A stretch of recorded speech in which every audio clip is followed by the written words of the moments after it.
everyone, you're going to get a lot more out of this video than I originally intended. If you saw my last video, which was the Nitro retrospective, I hyped up this video, which was going to be talking about and comparing Starrcade 97 to Wrestlemania 14 and how I feel they are probably the two most pivotal pay-per-views of the Monday Night Wars period, and how both shows ultimately kind of determine the paths that would lead to the ultimate fates of both companies, that being WCW and WWF. Throughout the course of the Monday Night Wars. And I also mentioned in that video that I don't talk a whole lot about modern wrestling because there's just not a whole lot to talk about right now. Well, it's almost like somebody heard me because a bunch of shit happened this week, and I want to talk about it. So this is going to be a current events video, and the pay-per-view discussion is going to be tacked on at the end. I'm going to leave a time code in the description so you can hop on over to the Starrcade WrestleMania discussion if you so choose. And if you don't want to hear any of the pay-per-view talk, you know when to shut the video off just by looking at the time code. So with all that said, I've got my water. I think this one's going to go a little long. So let's go ahead and get started. So as far as current events goes, all of this stuff happened. We're going to pull this up right now. There we go. Yeah, look at all those crazy things that happened. It's nuts. Some of it interesting as far as how it affects the product. Some of it downright batshit crazy. And I guess I'll just start with number one on the list, speaking of batshit crazy, and that is the Marty Jannetty Facebook post that came out earlier this week, where he detailed a story where at 13 years old he made someone disappear for the first time. Where, according to his story, and if you take this story at face value, which I think Marty at this stage of his life can be considered an unreliable narrator, I'm not even fully convinced that these events took place at all. I think Marty is possibly out of his mind, but according to his story, he was sexually assaulted, or there was an attempt to sexually assault him by a man when he was 13, and apparently he killed this guy and left him at the bottom of a river. I don't know. I mean, I read it and I was like, and he said it, I think what shocked me the most is that he said it so casually. Like, yeah, this is something that happened. And I'm like, who just posts that publicly on something like social media? I was just, my jaw hit the floor when I read it. I mean, if he's telling the truth, it sounds like self-defense and he killed somebody out of self-defense. But when you throw in the line, for the first time, I made somebody disappear, that raises all sorts of other questions where it's like, I don't even know what to think. And did he leave a body there? Did he actually kill somebody? I have trouble believing that a 13-year-old boy could kill an adult male. But again, I don't know how much of this to believe and how much of this is just Marty's mental state deteriorating and just saying whatever wild crap comes to his mind. I don't know. Either way, it sounds like Marty needs help, and hopefully he gets that help, because he is a troubled individual, and this is not a new thing, unfortunately. He's led a very troubled life, and it's always unfortunate when the guys that you watch growing up as a kid and and their lives turn out that the way that they do. And perhaps Marty needs a DDP on Jake Roberts style intervention of some kind. But moving right along to something a little bit more lighthearted and a little bit more interesting.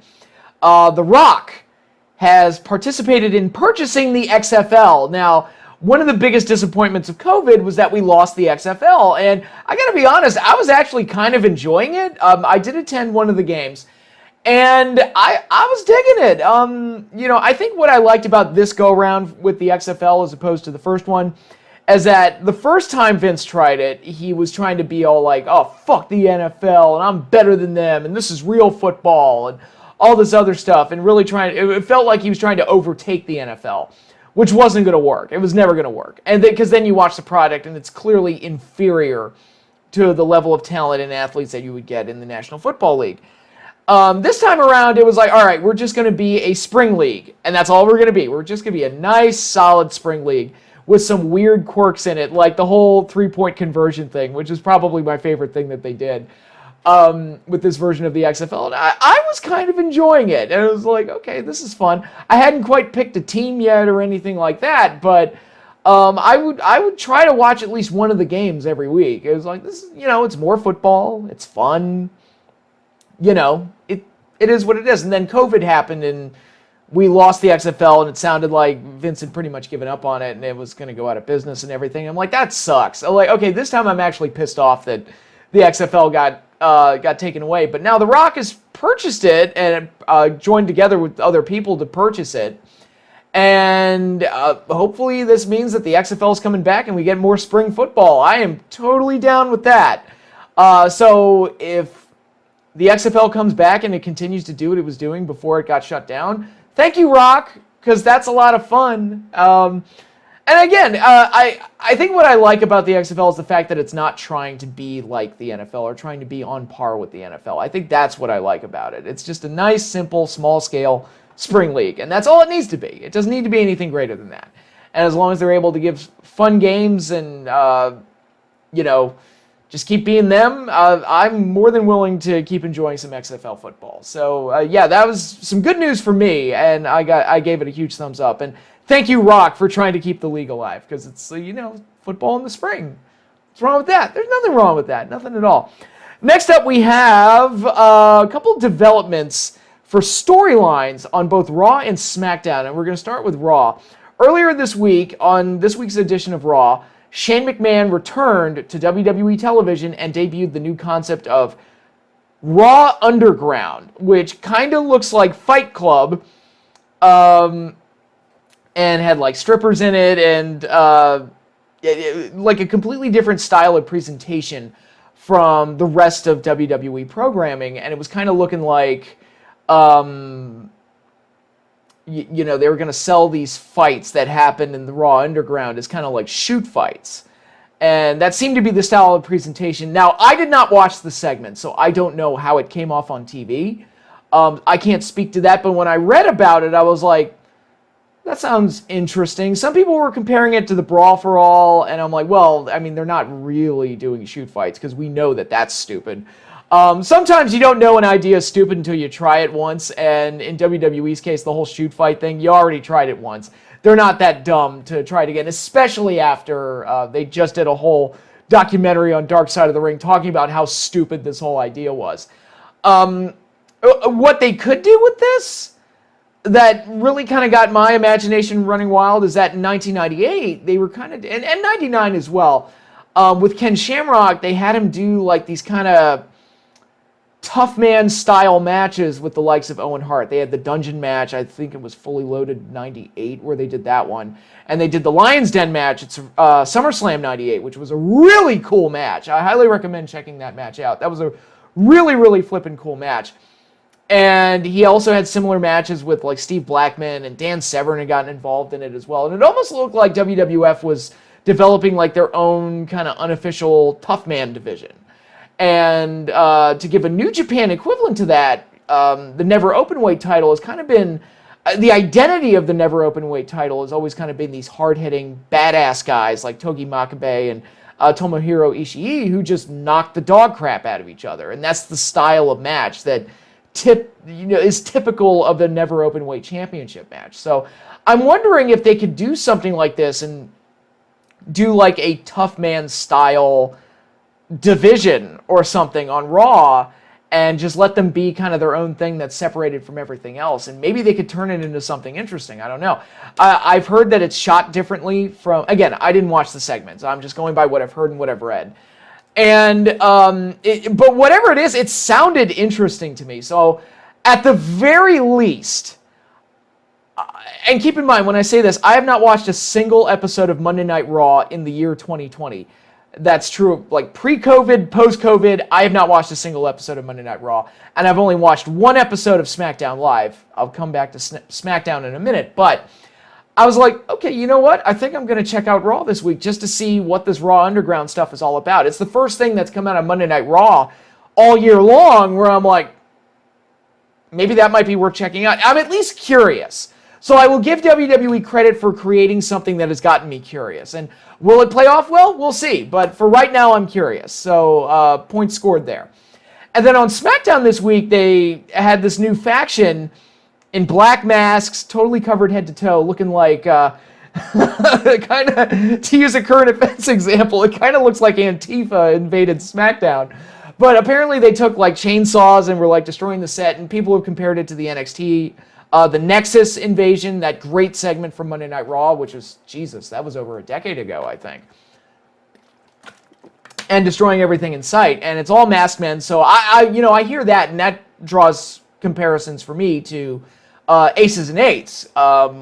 The TNA, that big TNA storyline, which I'll be honest, I actually liked the Aces and Eights storyline up until they unmasked everybody, because there was no like major surprise among the people that unmasked. Maybe Bully Ray when he was revealed to be the leader of the whole thing, but there was no like, it was all guys like, Luke Gallows and Mike Knox and Garrett Bischoff and Wes Briscoe and those type of guys.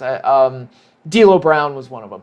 And not that I'm knocking any of those guys, but there's no like major surprise there, or guys that you would when you do an unmasking, you expect it to be like a really, really big moment, and there wasn't really that throughout the course of the Aces and Eights storyline. But I thought they built like good, solid mysteries with it, and the overall presentation I thought was solid. So if they could do something like that and actually have the unmaskings work, that might be worth something. Again, I did not watch SmackDown this week, so I don't know how it came off on TV. But it got people talking, made headlines. I read it, and I was like, that sounds interesting. I might check out SmackDown this week. So for the first time in 2020, and maybe even further back than that, I'm going to watch Raw and SmackDown this week just to see how the hell they follow both of these things up. So I guess I got to give WWE credit for creating something that got people interested. Will it reflect in the ratings? I don't know. Will it actually play off well when I actually do watch it? I don't know. All I know is that I've read about these things. I'm like, that sounds interesting and a little different, and different from the cookie cutter BS that they've been doing for the longest time now. So it's like, all right, I'll check that out. Maybe it'll be interesting. Who knows? And I think the ratings have sunk down to a point where they're like, we got to try something. And sometimes, it's like in the Monday Night Wars period, Vince had to get his butt kicked by WCW to really change things and really make it work out for the better. And, sometimes you got to take a licking before you realize, okay, stuff's got to change. And if they can use Raw Underground and Retribution to do that and generate interest again, I'm all for it. So again, I'm going to watch the shows this week, and we'll see if the curiosity and the attention that they've generated within me is deserved. We shall see. But next up, we had an angle that took place on NXT this week with Adam Cole and Pat McAfee having their big blow up on NXT. This, of course, is in response to the interview segment that they did on Pat McAfee's show, where Adam Cole cursed him out and stormed out of the studio, which I thought was great. And immediately I thought, okay, this is probably a work. But either way, it's awesome that something like this could happen in 2020. That kind of like, unpredictable, crazy blow up that you would normally get from someone like a Mike Tyson. If you've ever seen Mike Tyson in interviews, like, you never know what that lunatic is going to say. So when I saw it happen, I'm like, that's great. I actually kind of like seeing stuff like that.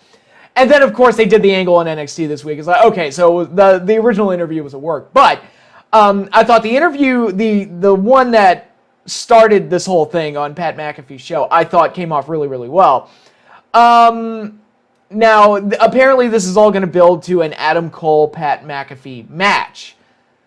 Now, you know me, anybody who's watched me for any length of time, you know that I am not opposed to using celebrities in wrestling. I think using celebrities in wrestling can generate some very exciting things. Look at Dennis Rodman in the NWO. Look at Karl Malone getting involved in that and being DDP's partner. Look at Mike Tyson getting involved for WrestleMania 14. There's so many great examples. Hell, the first WrestleMania was all about using celebrities with professional wrestling. A lot of wrestling purists don't like it, but I think if you use the right guys and you do it well, it can really generate something interesting. The problem with this situation is that I don't find Pat McAfee that interesting. So it's like, oh, he's going to have a match with Adam Cole. And I'm like, I don't really care that much. It's like, I'm not really... I don't really care about him enough to get really excited about it. Again, if this was like Mike Tyson in his prime, going up against an Adam Cole or somebody of that caliber, like a LeBron James, I guess would be the modern day equivalent, or something like that, I'd be like, holy shit, that's amazing. Because that'll catch people's attention. Pat McAfee, it's like, he was a punter. That's really all there is to say about it. But I like the initial segment that they did. The interview on Pat McAfee's show I thought came off well, and I thought the segment on NXT was fine for setting it up. It's just leading to, it's a celebrity involvement that I'm just kind of shrugging my shoulders, and I'm like, that's not really that interesting to me. It's not the worst thing I've ever seen by a long shot. I don't think it's going to get David Arquette levels of bad. Hopefully Adam Cole goes over. I would like to believe they wouldn't have him lose to Pat McAfee, but you never know. I mean, WWE, lest we forget, they actually had, and nobody ever talks about this, I think it's because nobody remembers the name I'm about to mention, but Kevin Federline, the former Mr. Britney Spears, holds a pinfall victory over John Cena. That actually happened.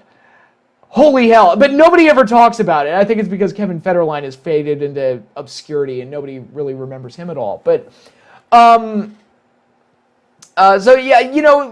involving outside personalities in wrestling is a tightrope that's tough to walk. But when you do it well, it comes off great.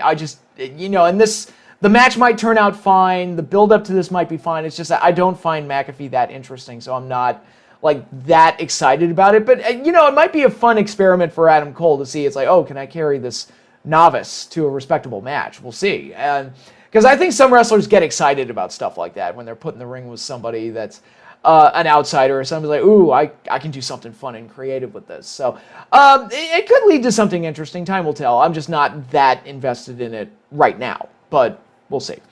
All right, and now it's time to talk about some more controversial things that happened throughout the week. Brandy Rhodes, the chief branding officer for AEW, debuted a new concept, AEW Heels, which is going to be like some kind of an online service for female fans to meet up with the females of AEW, including like Aubrey Edwards and Brandy, and I assume like the other wrestlers on the roster. And from what I could gather, because I'll admit, when this was first announced, I didn't read too heavily into it because I didn't really care all that much. But apparently it's a service for female fans to come in and have question and answer sessions and, that type of thing, and interact with the females of AEW. That could, what am I going to say about this? If that's a service they want to provide, they can do that. Again, I don't really care all that much. But it caused some backlash on Twitter, both from male fans who felt like they were being excluded from something. I understand that was a big bone of contention. And also from female fans who, didn't want to pay $50 for the service, which that's one of the main reasons I didn't care, because it's like, well, I'm not paying $50. Even if men were included, I wouldn't pay $50 for that. There's certain things like I won't spend a whole lot of money on. It's like Disney Plus earlier this week. I think it was earlier this week. They announced that Mulan was going to be released on their service for an additional $30. The live-action Mulan that was supposed to come out back in March. And I'm just sitting there like,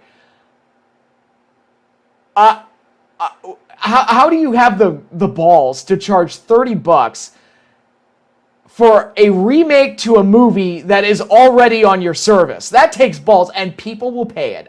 That's the thing that drives me nuts. I know people will pay it, knowing full well that's like, you can just watch the original Mulan. It's right there on the service, and I guarantee you the animated version will be better, because I know how these Disney remakes play out.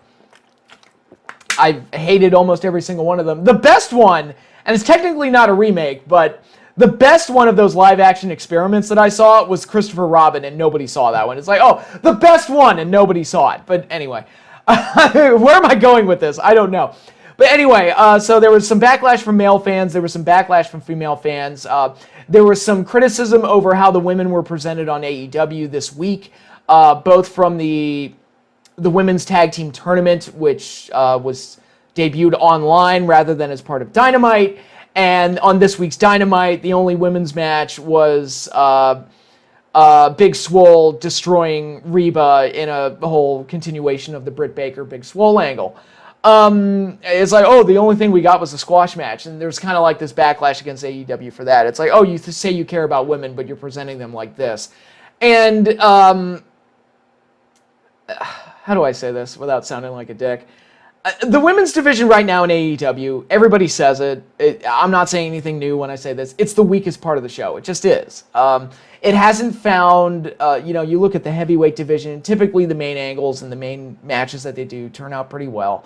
They found a couple diamonds in the rough, like MJF and Darby Allin, where it's like, where the hell did these guys come from? And they've done exceptionally well. MJF, one of the best parts of the show. And you look at the tag division, and they started off really, really stacked. They went out and got all the best tag teams they could find. Starting off with like the Bucks, the Lucha Brothers, SCU, and all these other teams that came into this thing both with a lot of talent and with some kind of like name recognition from their time on the indies. Now they've brought in FTR, and they've created a few teams of their own that have kind of worked for me. I really like Butcher and the Blade. I've made that no secret. So the tag division has turned out really well. And then the makeshift team of Omega and Hangman has done wonders for Hangman, who's one of the best people on the show. So the tag division has clicked. The heavyweight division has clicked. Now, I say that acknowledging full well that not everything AEW is perfect, but generally the heavyweight singles division and the tag division have turned out pretty well. The women's division, at first it was just a bunch of random matches and focus on the Japanese talent, which I'm sure was a Kenny Omega decision. They tried the Nightmare Collective angle, and that did not work at all, so they pretty much dropped it. And they're still struggling to find like an identity and a direction, and that's the big issue with the women's division right now. So people complaining, oh, they're not getting enough TV time, oh, the tag team tournament got pushed to online. And it's like, well, let's be honest. The women have been, it's not for lack of trying on AEW's part. They've tried to give them the time. They've tried to give them something, and nothing has stuck. Nothing has really worked. Now, that said, I think Britt Baker is arguably the best person on the show. Unfortunately, she keeps getting hurt, and that's a major problem. And I don't know if it's the people she's working with or what, but she just keeps getting hurt. And she's the best one they've got, because she's just blossomed as a character. I called her the MVP of the COVID shows because she's just so much fun to watch, and she's been great. But I think, personally, they should build the division around her. That's a start, if nothing else, once she can get back in the ring and do stuff. But it's the women have struggled, and I think a large part of it is because WWE, with their NXT system, they were able to develop the best female talent in the country, and then in their rush to sign everybody, they signed a lot of the top talent out there, like Io Shirai. And then, so it didn't leave AEW with a whole lot to kind of pick from, unfortunately. And there's some girls out there. There's Kelly Klein and Tessa Blanchard, who everybody is talking about heavily ever since she left Impact. And again, that's going to be a tough call because of her unsavory reputation, shall we say. But yeah, it's just, that's my point though. Like the AEW women's division still needs work, and there's a lot of like, all right, back to the drawing board and trying to figure out something that does work. I've even thought about the idea, just go for the controversial angle and make the whole Nyla Rose trans thing, like make that like the main angle of the division, and just make that controversy kind of the driving force of the women's division. See if you can do something with that and get like kind of like that Attitude Era style like level of controversy going. That might be something to do. I don't know. I'm just throwing ideas out there because right now what they're doing is just kind of like, they're there, and that's it. They're there, and the tag tournament is something. I hope to God this doesn't lead to women's tag titles, because Jesus Christ, you don't need more titles, AEW. I wasn't a huge fan of them bringing in the TNT title, where I was like, too many belts. They've got enough belts. They're fine. That's part of what's killing WWE for me, and one of the reasons I stopped watching is like, there are way too many goddamn titles on this show. Between Raw and SmackDown and NXT, there's just way too many titles. and I can't bring myself to care about all of that. So it's the women's division is still a work in progress. So any criticisms that they get for like not giving them enough TV time, it's like, guys, they've given them lots of TV time, and what they've given them hasn't quite worked as well as one would hope. Again, except for Britt Baker and a couple good matches here and there. I like Shida more than Riho, to be perfectly honest. But and I like Penelope Ford. I think there's a lot of raw potential there. But again, they got to figure out something. They got to have a vision, a direction, and they got to find something that clicks. Because right now, what they have is just kind of, again, it's just a part of the show that's just there. It almost feels like they're doing it out of obligation because of the success of WWE's women's division and all the discussions centered around all of that. But anyway, getting back to the AEW heels thing and all the criticism that Brandy got online from it, apparently it led to her deactivating her Twitter account and the whole snafu there. And this is further proof that Twitter continues to be the worst thing that ever happened. Social media in general is the worst thing that ever happened to humanity because it just exposed everybody's worst tendencies, and all the famous people that you followed, you got a little too close to them and you saw, like, wow, they suck. It's just the worst. It's I hate social media. I really, really do. But little advice to Brandy. When you deactivate your Twitter account and all that stuff, you're just kind of giving the trolls what they want. You're giving and you're giving people more ammunition to use against you. Not every negative comment that gets thrown your way is a troll comment. There is constructive criticism out there, and you can take good advice from those comments. And also, it's like, if you're going to be a public figure, you're going to get bashed for stuff. It's just how it is. You're going to get negative feedback from time to time. And again, I can't believe I'm saying this, but follow the John Cena example. That dude, and not so much on social media, but just in general, like week to week, show to show, every night, that dude got harassed horribly by crowds. And it was like a weekly thing. And he handled it like a champ. Roman Reigns handled it like a champ. There's plenty of things that we as fans could criticize them about, but of course I've often said it's like, my issues with Cena and Reigns isn't really their fault. I know whose fault it is. It's creative and Vince's fault, but the criticism that they got, they handled it expertly well, about as well as anybody could possibly do. And when you deactivate your Twitter and you kind of shut down all the negativity in that sense, you're kind of like, A, you're giving the trolls what they want, and B, you're also kind of giving off the message that you can't handle it. So just food for thought, just throwing that out there. It's Twitter does not represent the real world, and I know it's easy to think that it does, but it's best not to let the negative comments kind of rule you, is basically, don't let it get under your skin. That's kind of and that's what I tell everybody. And I know that's hard to do for a lot of people, but again, social media is not the real world, and it's easy to kind of get swept up in it. But I know with my YouTube videos, I've gotten my negative comments over the years.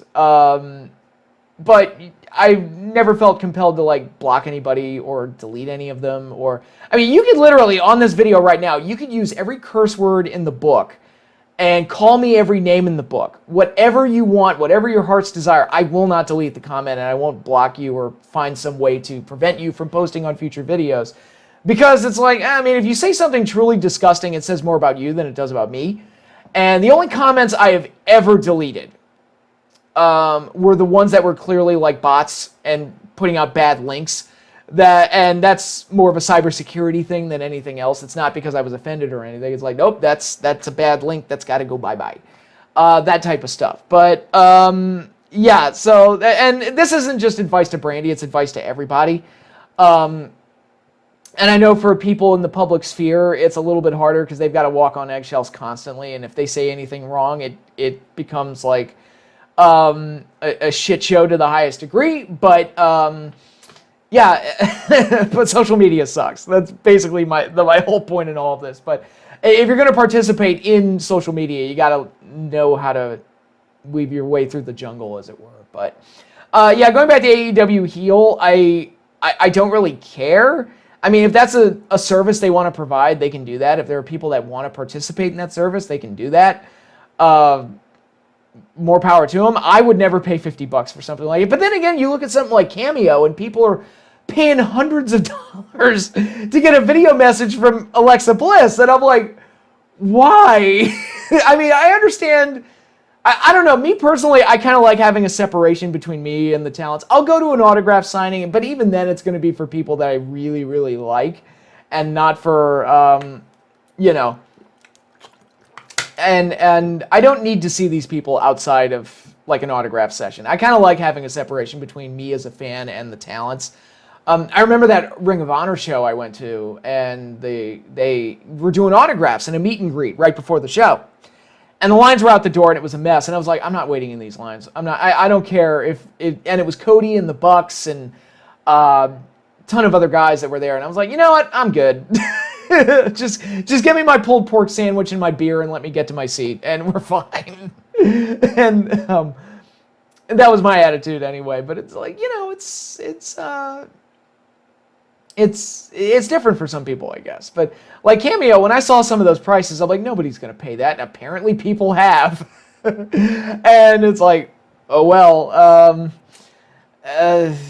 yeah, it is what it is. But building off of that whole discussion and women in wrestling and all that stuff, another debate that flared up this week was the whole intergender match thing, which I think has become like an annual thing where that debate like drums back up, having intergender matches, men versus women. And whether or not it's the right thing to do. And I know some people this week were advocating for stopping intergender matches because it's an easy opportunity to promote like sexual misconduct, and it's easy for men to kind of get away with certain things. So I know like Lance Storm in particular was advocating to not do it for reasons such as that. And I'll just throw my 2 cents out there. The whole intergender wrestling debate, to me, nobody would ever advocate for like intergender boxing or intergender MMA fights because it would be insane. I mean, those sports go as far to have like weight classes for that very reason, to make sure there's no like unfair size or biological advantages. So nobody would ever advocate for such a thing in those fields. But wrestling being more of a performance art, they can kind of get away with certain things. And I think with intergender matches, there's a way to do it and make it believable. It's not something that should be done every week. It's not something that should be done all the time and with every single woman and with every single man. But you throw someone like Chyna in there, she could believably work with the men. When she was at her peak. Someone like Tessa Blanchard, who looks like a premier athlete and can work with certain guys and make it work. And then to use another Impact example, when they had Scarlett Bordeaux do it, and it's like, okay, yeah, Disco Inferno, I could probably buy that, but she was working with some guys that were like twice her size and then beating them, and I was like, what? And again, to go into the size thing, when you have like a Rey Mysterio or a Daniel Bryan, and you put them up against guys like Batista, people go, really? And making that believable, it's not impossible, but it's really, really hard. And I think Lucha Underground got away with it because they just straight up made their show Mortal Kombat, the TV show, and with all the supernatural elements, it's like, you know, men versus women didn't seem all that crazy compared to all the other stuff what they were doing, but good Lord, I miss that show so much. Lucha Underground, it was so great. But intergender wrestling, I'm not against doing it. I think there are situations where it can work great. I don't think it should be done all the time, and I don't think every single talent needs to do it. Not every woman should be wrestling the men and beating them. I don't think that's something that should be happening. But if you can get like a Chyna or a Tessa and have them work with some of the guys, I think that could work. Nia Jax, well, I wouldn't want anybody to work with Nia Jax because she hurts people, but she's got the size to where she could believably work with the men. Awesome Kong had the size to where she could believably work with certain guys, and it would work. And again, it depends on the talent, depends on the situation. And then sometimes you get situations like, I remember when TNA did that Trinity Kid Cash match, I Of course, Kid Cash is short as hell, so that also helped. But they worked a pretty good angle, I thought. It was one of the first, within the first year, I think, when TNA did that. And it was a little uncomfortable at points, but they did some pretty good stuff there. And Trinity could have become like a big star with them. Unfortunately, it never really panned out. But yeah, so my take on the whole intergender wrestling thing and whether or not it should be used, I'm like, in certain situations with certain talents, yes. Should not be an everyday thing. So that's my take. So I think with that, I've concluded all my talk about the wrestling current events. Hopefully nobody is going to string me a lot, or, hang me by my shoelaces. I don't even know where I'm going with this. It's late at night. It's past midnight. I'm going crazy, but hopefully nobody comes at me super strong and disagrees with me that much, because I know that Raw Underground got a lot of negativity, and that's the original reaction I saw online was negative. But again, I didn't see the segment. I just thought the way it was described to me sounded really interesting. But then you get all the whole like women's wrestling and intergender match thing thrown into it. It's like I'm bound to piss somebody off with my opinions, but hopefully it's not too crazy. Hopefully I didn't get myself in too much trouble. But any case, that ends the current events discussion part of this video. Now we are going to jump into a discussion about, in my opinion, the two most pivotal pay-per-views of the Monday Night Wars period. Now this is something I've been planning for a few weeks now, a comparison of Starrcade 1997, the biggest event in WCW history, and Wrestlemania 14, to me, the biggest WrestleMania during the Attitude Era. Well, I guess you could argue 17, but I think 14 really embodied the personality and the attitude of the Attitude Era and what it was all about.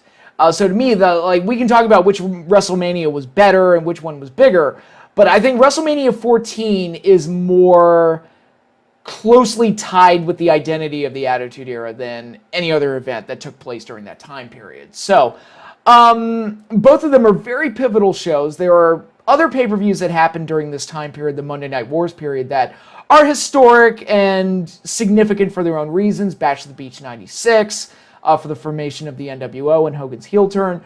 Survivor Series 1997 for the Montreal Screwjob, and what happened to Bret Hart. But when I think back on this period, I really think back to Starrcade 97 and WrestleMania 14 as being the two shows that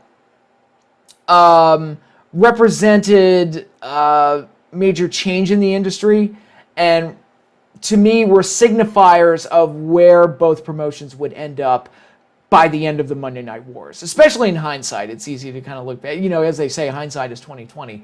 And but when I look back at these two shows, these two shows, more than any other, are really indicative to me of how the Monday Night Wars were ultimately going to play out. So let's start off with Starrcade 1997. Right there, nice poster, very nice poster. Oh God, I'm getting so many great memories just looking at that thing, especially after I just did my Nitro retrospective. Looking at all the Nitros leading into this pay-per-view, how excited I was back then. But before I talk about the show, the specifics of the show itself, I want to mention two things right off the bat. Number one, the show took place in Washington, D.C., which is in my backyard for all intents and purposes. I want to make this clear. I did not attend the event, mainly because I was a young child at the time. I wasn't even a teenager yet. I was 12 years old. And my parents back then were very strict about certain things, such as, oh, it's on a Sunday? Well, you can't go out on a school night. Sorry. So I couldn't attend the event. And it's funny because a guy who is now basically my best friend, he did attend the event. And it's like, oh man, we could have crossed paths. If I had just gone to Starrcade 97, we could have met earlier. Except he's like 4 years older than me, so he would have been like, who the hell is this little dork running around? Yeah, we would not have become friends back then, I don't think. But no, I did not attend the event, and the main reason is my parents wouldn't let me. So, so there's that. And also, I want to talk about like part of the history and the narrative surrounding Starrcade 97 and what people have talked about. And as time goes on, more and more people seem to have adopted the mindset that had Starrcade gone off the way it was supposed to go off, and had it been, specifically the main event, had the main event been executed the way it should have been, WCW would have won the war, and WWF would be out of business. I do not agree with that assessment. And the main reason I don't agree with that assessment is that it basically ignores all the stuff that was going on in WWF at that time. Stone Cold Steve Austin was on the rise and was just waiting to become the biggest star in the industry. They were just getting ready to do the thing with Mike Tyson, which was huge heading into WrestleMania 14. I'm going to talk plenty about that. It doesn't take into account that DX had gotten over and become like a really hot act for the company. It doesn't take into account that the Montreal Screwjob, in its own weird way, generated some buzz for the WWE, because it was like, wait, what's going on over there? What, they screwed Bret out of the title? What's going on? What's happening? And now Bret's showing up in WCW. But really, it was a situation that weirdly benefited the WWF. You wouldn't think it would, because it's just a PR nightmare. But the attention they got from it, in a weird way, kind of made them more interesting. And added a little bit of intrigue to it. And of course, they took that intrigue and created the Mr. McMahon character out of it. We all know how that turned out. So everything I just mentioned has absolutely nothing to do with the quality or the execution of Starrcade 97. So I don't think that if Starrcade 97 had gone as well as it absolutely could have, I personally don't think it would have necessarily resulted in the WWF losing the war and being out of business. It would have been better for WCW's long-term future, for sure, but I don't think the idea that WCW would have won the war, hands down, had this pay-per-view gone off the way it should have. I don't think that that's necessarily the case. I think that's a bit of an extreme assessment of the scenario. But talking about Starrcade 1997 and where WCW was at this point, you know, the Hogan-Sting feud had been built up for a year and a half, close to a year and a half. And WCW was red hot, mainly off the back of the NWO angle and all the situations and stars that had been created along the way. And WCW was at its most exciting in 1997. And I've talked a lot about it in my Nitro retrospective, so if you want to hear me talk about that in greater detail, you should probably go check those videos out, because I have had a lot of fun making those videos and watching old Nitros back when WCW was at its peak. And very exciting stuff. And this pay-per-view seemed poised to create the most satisfying pay-per-view event in the history of the business from a booking standpoint. What I mean by that is that this could have been the ultimate the good guys triumph pay-per-view, where everybody, all the bad guys, the NWO gets their comeuppance, and WCW gets to stand tall at the end. And this pay-per-view seemed poised for that, for a lot of exciting, satisfying payoffs. And looking at the card and what ultimately happened, it's almost like this pay-per-view was snake bit. And again, the main event is the main reason everybody was checking out this show, so you could say it's like the undercard almost didn't matter as long as they had done the main event well. And I'm going to talk plenty about the main event, but when you look at the undercard and all the matches that were supposed to happen and that we didn't get, it's almost like this disappointing thing, like, what the hell happened to this pay-per-view, where just about anything that could have gone wrong just went wrong. 3 matches that were supposed to happen at Starrcade 97 but didn't. Raven versus Chris Benoit. Now, this is not an NWO versus WCW match, but Raven was a newly introduced character at this point, had worked a few matches, and had become one of the most intriguing up-and-comers on the WCW roster. And this would pay off in 98 with a great series of matches with Chris Benoit and Diamond Dallas Page for the United States title, and ultimately his big match with Goldberg, which we all know about, and his feud with Perry Saturn, which I'm going to talk about when I talk about 1998. And of course, he had the Flock. He had his own stable, which made him feel a little bit more significant, where, the NWO is building up their numbers, and WCW is trying to keep all their guys on their side and under their banner. And then you've got this Maverick running around who's got this cult, the Flock, running around. And Raven had become a really interesting character, so Starrcade, such a big pay-per-view, would have been a great way to promote and present Raven with a big pay-per-view match against someone the caliber of a Chris Benoit. But something happened. There was some health issue with Raven, And ultimately, Raven was pulled from this match and replaced with Perry Saturn on the day of the show. And that's disappointing. No knock on Perry Saturn, but he's nowhere near as interesting as Raven was. And I think this would have been a good showcase to promote Raven and make him even bigger. And we lost that match, so it didn't happen. Of course, they'd also been building this match for a few weeks, so it would have been great to get it. But it didn't happen. We were also supposed to get, and people have forgotten about this, but we were supposed to get a steel cage match between U.S. champion Curt Hennig and Ric Flair with the title on the line. This would have been the culmination of their situation that began with Curt Hennig joining the Four Horsemen. You can take my spot. And then Curt Hennig betrayed them at Fall Brawl in the War Games match and slammed the cage door on Ric Flair's head. So this would have been a perfect match to have at Starrcade with Ric Flair. I mean, you can the finish is right there. Like, it's everybody and their grandmother could know what the finish should be booked for this match. Is Ric Flair slamming the cage door on Curt Hennig's head and getting revenge on him. There it is. I mean, any idiot could have booked that finish. Unfortunately, Ric Flair had to have surgery, and the match got pulled, and there was no steel cage match at this pay-per-view. And losing a steel cage match, especially one with as much build-up and animosity as there was between these two, that's intensely disappointing. And again, it happened because Ric Flair needed surgery, and it's like, well, the match can't happen. In a perfect world, DDP would have beaten Curt Hennig for the U.S. title prior to Starrcade, and this would have furthered the Hennig-Flair build-up, as Flair would have done something to prevent the NWO's cheating from helping them against DDP, and DDP would have won the U.S. title, and that would have added a little bit more flavor to the steel cage match. Or, if the steel cage match with Flair was never an option, they could have done something where J.J. Dillon came out on TV and said, well, we promoted a steel cage match for Starrcade, so what we're going to do is we're going to have the steel cage match be the main event, Sting versus Hogan, which would have given them a little bit of an extra prop to play with for the main event and allowed them to maybe overbook that thing a little bit more, and then Hogan would have been like trapped like a rat against Sting, this man that he's been intensely afraid of for so long. That's one way they could have gotten out of it. Again, hindsight's 20/20, but losing that steel cage match was a huge loss to the card, even though what they ultimately did with Curt Hennig and DDP worked to some degree.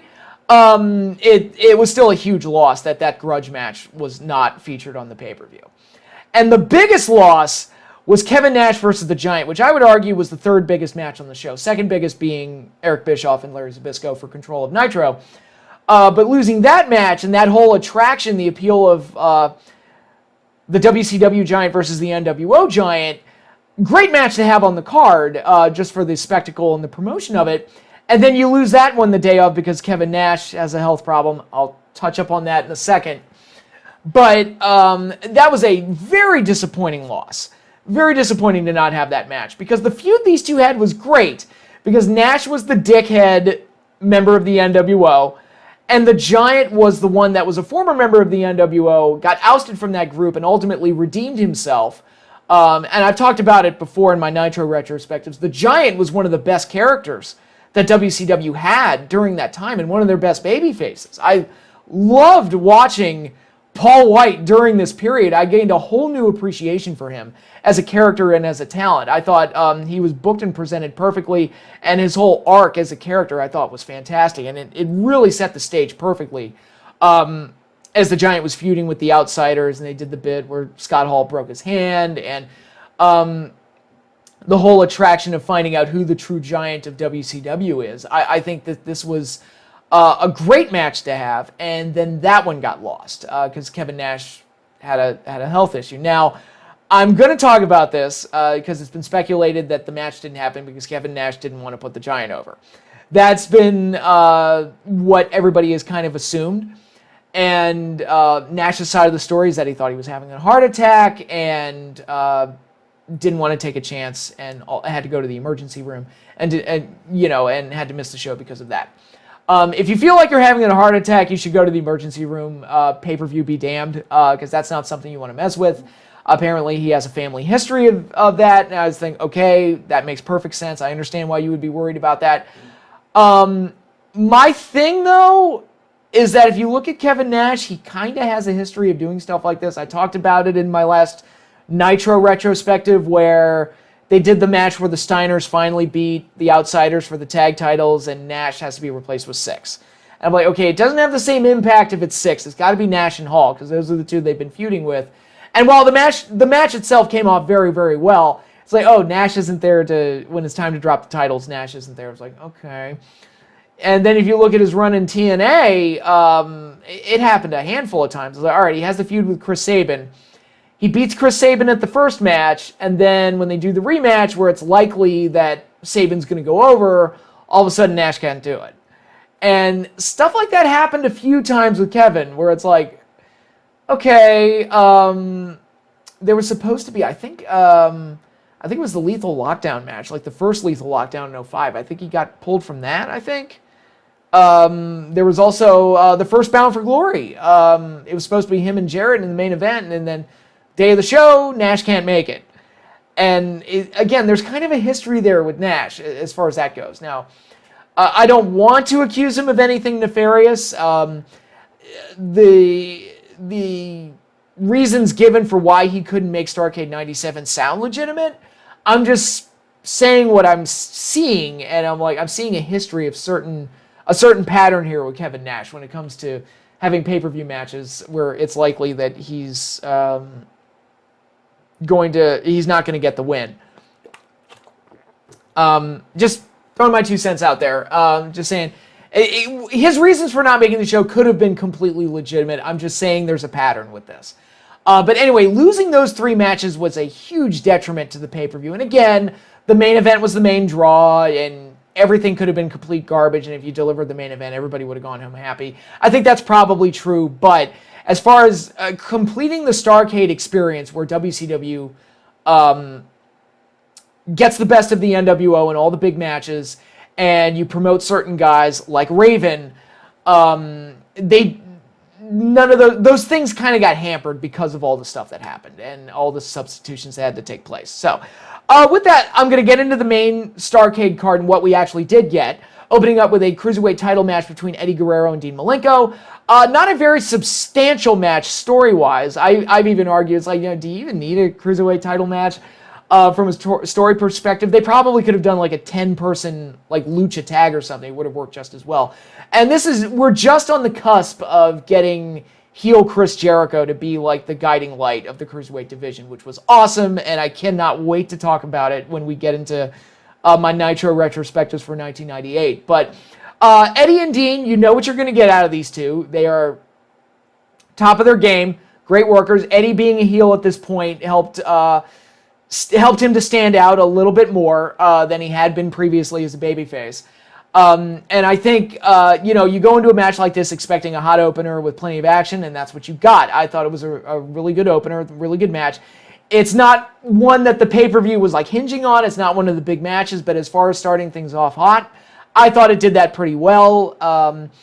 And of course, Eddie retained the title. Again, it's not a lot was riding on this match from a story perspective, but athletically, I think Eddie and Dean did the best they could. And of course, the 83-week story, going back to Bischoff's podcast, going back to that podcast for a second, the story about how Dean Malenko was flown in right after his kid was born because they just could not afford to have another substitution on a show that was loaded with substitutions and all sorts of other things. Dean at least made it. So a credit to Dean Malenko for going out there and having the best match possible under these circumstances and delivering a match that, for all the naysayers regarding this card, this is a match that generally got well received. So I thought they delivered on that front. Next up, we had the segment with Scott Hall doing survey time and saying that Kevin Nash wasn't going to be there and hyping up that he was going to get a title shot at Super Brawl. And then the Giant comes out and power bombs him and beats the shit out of him to give the fans something after losing the match with Nash. So at least the Giant got that, but it's still not ideal, and it's still not what the fans wanted, unfortunately. But that was just them trying to make something out of nothing, and it is what it is. Then we got the 6-man tag with the NWO, another substitution, but this one was actually an upgrade. It was supposed to be Vincent, Scott Norton, and Conan versus Ray Traylor and the Steiner brothers. Conan couldn't make it. So Randy Savage got put in his place, and I think we all can say that that's a huge upgrade. Match itself, it was a filler match, not a whole lot to say. Scott Steiner looked impressive on this rewatch. I'm like, Scott Steiner, he's starting to evolve into the big bad booty daddy. You can see it coming here. He cut his hair, and it's like, yeah, the evolution is starting to take place. NWO got the win here. Again, this was not if this show was about WCW getting the best of the NWO, but this was not a highly pivotal match, and the NWO going here, I don't think kind of damaged that. Like I said, WCW won all the big ones. This one wasn't really that pivotal. Again, I probably would have preferred, in a perfect world, we would have gotten Flair versus Hennig, and this match would have been like a little bit more interesting, like a full-on WCW versus NWO team battle with, like, let's say Randy Savage, Scott Hall, and then two other members of the NWO, like Scott Norton and somebody else, versus Diamond Dallas Page, Lex Luger, and the Steiner brothers, and then that team WCW would go over. As is, this is just a filler match. That it was cool to see Savage. It's cool to see the Steiners. But not a whole lot was riding on this thing, and I've probably given this match more attention than it deserves. Next up was Goldberg versus Mongo. Goldberg went over and he kept his streak, which was the right decision. The match was bad, very clunky, awkward, and not a good way to showcase Goldberg. It didn't hurt Goldberg in any kind of long term, but Goldberg, the best way at this point to showcase him was just have him maul people and destroy people. And this was probably the first time that they tried like a more competitive match, and I don't think Mongo is the best way to do that, because Mongo's not great at carrying people. He's not, much has been said about Mongo's quality of work, so I'll just leave it alone. But it was a very clunky, awkward match that didn't do Goldberg any favors, other than the fact that it didn't end the streak. It wasn't as bad as like that weird match he had with William Regal, or Lord Steven Regal, that has kind of gotten some more notoriety over the years. But this was a very, very awkward match that didn't do Goldberg any favors. Not the best way to promote him. And again, keep that in mind, like promoting the guys you want to promote. Starrcade 97 didn't do it so well, and that's something that Wrestlemania 14 did exceptionally well. I'm going to talk about that in a little bit when we talk about Wrestlemania 14. But moving right along, Goldberg Mongo, not great.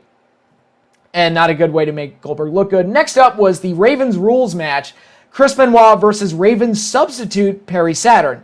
A fine match for what it was, and you had the Flock getting involved. It was kind of cool to see Chris Benoit like throw them all around like rag dolls, only to get taken down by Raven.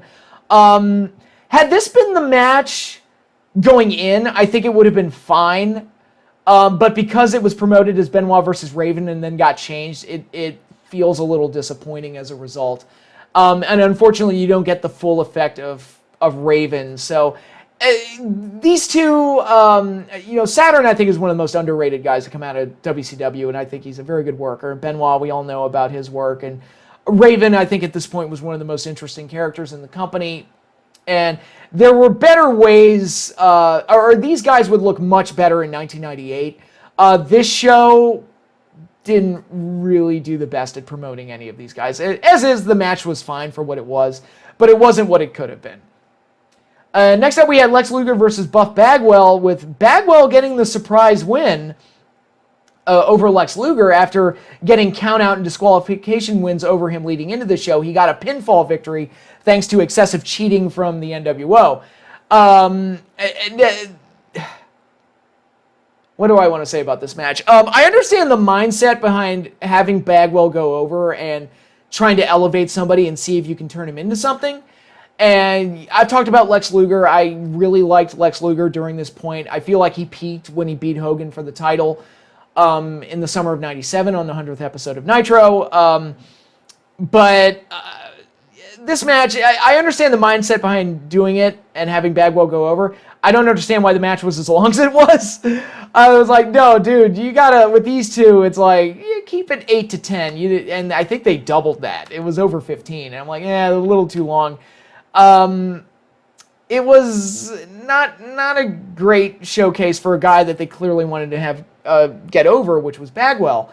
And my thoughts on Buff Bagwell, I'll say it here. I liked him as a personality and as a character. I never would put him in a main event or anything like that, but I thought he was a fun personality, and I think he really blossomed in the NWO, and I really liked his partnership with Scott Steiner. I thought they had good chemistry with each other, but Bagwell's not a guy I would have thought would ever like beat a former world champion on a pay-per-view as big as Starrcade. But again, it's, Fandango beat Chris Jericho at WrestleMania, so crazy stuff like that happens all the time. You got to try it with some guys, and I think this was an example of them. They wanted to see what they had in Bagwell and gave him a big win to try and raise his stock and elevate him.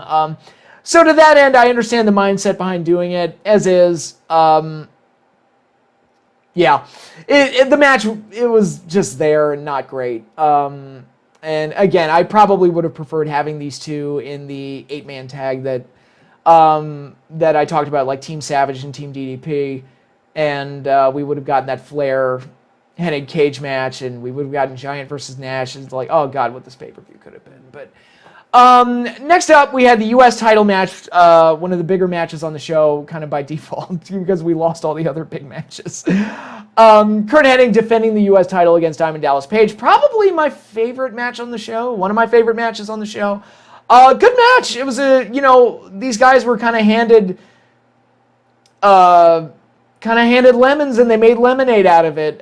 You lose the story with Flair, but the big thing you did get out of this was that Diamond Dallas Page won his first major title. So of all the things that went wrong on Starrcade 97, at least DDP came out of this smelling like a rose. And I thought the match was good. I thought Kurt did an exceptional job of making the Diamond Cutter look dangerous by all the ways that the way they worked this match, they really conveyed that Curt Hennig had studied the Diamond Cutter like nobody's business, and he was prepared for it. And so when DDP finally hit it, it got a big pop, and it worked. So I think DDP came out of this looking like looking like $1 million. I thought it was very well done, probably the best match on the show. And I just thought it was good. And again, losing the cage match with Flair was a huge detriment, but what we got instead was at least entertaining and good for DDP, if nothing else. And next up, we got the semi-main event for control of Monday Nitro. Larry Zbyszko versus Eric Bischoff with Bret Hart as guest referee, with Larry Zbyszko getting the win and securing WCW's control of Monday Nitro. Now, the build-up to this match was great. The months leading in with Larry's issues with Scott Hall and ultimately his issues with Eric Bischoff. And because of this win here, Larry would get a match with Scott Hall. It sold out in 98. And, Eric was such a great douchebag heel in this entire thing that it was satisfying to watch this match just to see Larry get his hands on him and beat the crap out of him. And a match like this, where you've got a non-wrestler in Bischoff in a situation where he's going to get his tail kicked, those matches only work if you really care about the face and you really want the face to beat the shit out of him. And the best example of that is Austin and Vince in the steel cage at St. Valentine's Day Massacre. That is the best that type of match ever. It was beautifully done. And Vince has had a couple of those that have worked really well. The match with Shawn at 22, the match with Shane at 17.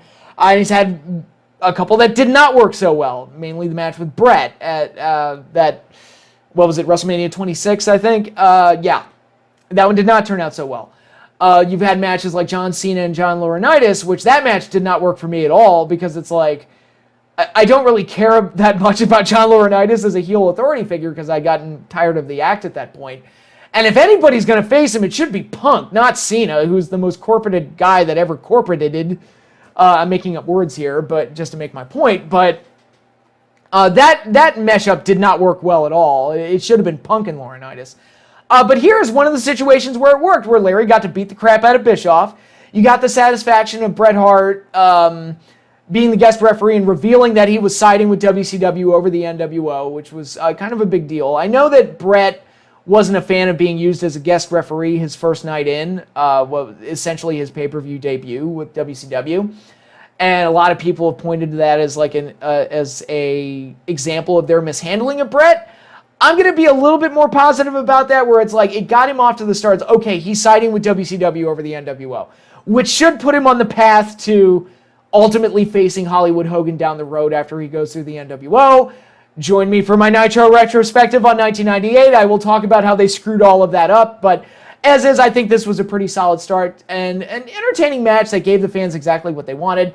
There was a huge botch at the finish, though, where Scott Hall handed Bischoff like a metal plate that he loaded his shoe with, and he was going to kick Larry in the face and hit him with the metal, and that was going to knock Larry out. Unfortunately, when Bischoff went to do the kick, the piece of metal just went flying right out of there, so it didn't get the desired effect. Another example of how this pay-per-view was snake bit to holy hell. But entertaining match, gave the fans what they wanted, and they got out of there largely unscathed for one of the big matches. Now we come to the main event, the one that everybody talks about, the one that is the big lightning rod of controversy for this pay-per-view, and why it's still talked about to this day. It was the most anticipated match coming in, and it's the reason it's the reason that this pay-per-view is so derided. Here we are in 2020, over almost 2.5 decades after the fact, and people are still talking about how this match went wrong. And yes, it absolutely did go wrong.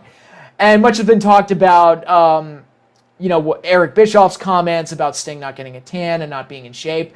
I will say that looking at this match, Sting did not look like he was in the best of shape. He didn't. He looked a little scrawny, not entirely scrawny, but he looked a little scrawny up against Hulk Hogan. And so that did not have the desired look. Sting's entrance, while they did some cool things in the production, like superimposing Hogan's face and reaction to Sting as he was walking down the aisle, and the music was all great and everything, and the intro was great. Him walking down the aisle kind of took away some of that magical appeal that Sting had earlier in the build-up to this thing. And if they weren't going to have him come down from the ceiling, they could have done something like have the Sting Army come out all at once and kind of lead Sting down to the ring. When I say Sting Army, I mean all the fake Stings that he had invade the ring on that one episode of Nitro. Or maybe they could have done, have Sting come out through the crowd or something like that. A bunch of different things they could have done. And, there's a lot of different things they could have done to make this match work. If Sting was not in shape, it's like, all right, you gotta gimmick the holy hell out of this thing. I've already had the idea of put him in a steel cage and have, the NWO come down and then WCW comes out. Because that's another thing. Throughout the night, they kept showing all the WCW wrestlers that were in the crowd waiting to see the match, and there was no real payoff to that until after Sting had won the belt and they all kind of flooded the ring and joined in the celebration. I would have liked to have seen something where the NWO tried to come down and maybe cause a disqualification, and then the WCW wrestlers jump the rail and show their solidarity with Sting and just fight off the NWO. That would have been great to see that. There's a lot of crazy nutty things they could have done to kind of work around the fact that Sting wasn't in the best shape. Again, basing this off of his appearance, maybe he could have worked a more traditional match and what they laid out just didn't work. But I mean, really what the match was Hogan dominating a good portion of it. And it was like, what is this? This is not what we wanted. Especially since Hogan had been so afraid of getting anywhere near Sting at this point. To see this match kind of go down that way is like, that doesn't feel right at all.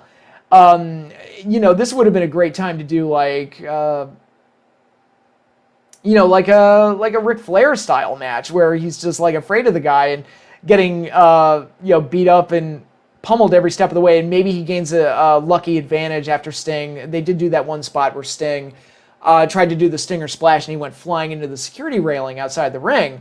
They could have done something like that, where that's the only way Hogan can get any kind of an advantage in this thing. But really, the match could be exactly how it turned out if they just hadn't botched the finish. I think they would have gotten out of it okay. But oh my God, what went wrong with the finish? Where Nick Patrick is supposed to do a slow count, or supposed to do a fast count to screw Sting out of the title and the match, and then Bret Hart would restart the match, and then Sting would win. The problem is he didn't do a fast count at all. Now, granted, and Kevin Nash said this once in a shoot interview, that Nick Patrick's counts were always slow compared to everybody else. Rewatching a bunch of these old Nitros, he's absolutely right. Nick Patrick's count is terrible. His normal count is slower than normal, so maybe for Nick Patrick, this was a fast count, but by most normal standards, this was not a fast count at all. And it really added this air of confusion to what happened. It's like, wait a minute, what's going on? And then they restarted the match, which only added to the confusion, not with the crowd. The crowd ate it up, because I think they just wanted to see Sting win, so they were just happy to get it. But it was really awkward and weird. And then you get Sting's celebration, which is a great visual with all the WCW wrestlers congratulating him and him holding the belt. It's a great visual, and the crowd's going nuts, which is awesome. But then Sting, at one point, he says something, Mamacita. It's like all these months of being silent, and that's the first thing that comes out of his mouth. That seemed like a mistake, which it would have been really cool if he had taken the mic, and then the first time we've heard him speak in a year and a half or however long, he says something like, "We did it," or something like that. Just something simple. It's like, "I did it," or "We did it," or something like that. That would have been cool and to the point. But that, the camera caught him saying like something, Mamacita, and I'm like, oh, that kind of kills the image a little bit. So, again, one last example of how this show was snake bit and how just everything that could have possibly gone wrong went wrong. Now, I went through both pay-per-views and made a list of like things that they did right and things that they did wrong, and I kind of shortened it to like, more high-level things. So, looking at Starrcade 1997, starting with the positives, what were the things that went right? WCW won the big matches, the three big ones, which were the U.S. title match, the match for control of Monday Nitro, and Sting in the main event. So at least WCW went over the NWO when it counted. It wasn't executed perfectly in most cases, and it wasn't ideal given all the situations, but WCW did win all the big matches. Goldberg kept his streak. He didn't lose the streak to Mongo, so that was good. And you had the opening match with Eddie and Dean. And I guess the U.S. title match I enjoyed as well. But those are the things that went right. What went wrong? Almost everything else. Losing Nash and the Giant, losing the cage match, the substitutions made it feel like a haphazard match that they had to patchwork this show together almost. The bad matches like Goldberg and Mongo didn't help. And then everything with the main event, specifically the finish, it was just like, it's almost a miracle that this pay-per-view even went on, if you think about it, because of all the substitutions that they had to make, and Sting not being in the best shape and not being what he needed to be for the most highly anticipated match in the history of WCW. This match, or this show as a whole, did not live up to the anticipation in any way, shape, or form. And again, like I talked about, had the card gone off the way it was supposed to, with everybody being healthy in a perfect world where nothing goes wrong, and you don't have to go to plans B, C, and D, this could have been the ultimate send the fans home happy pay-per-view, with WCW getting all their big wins.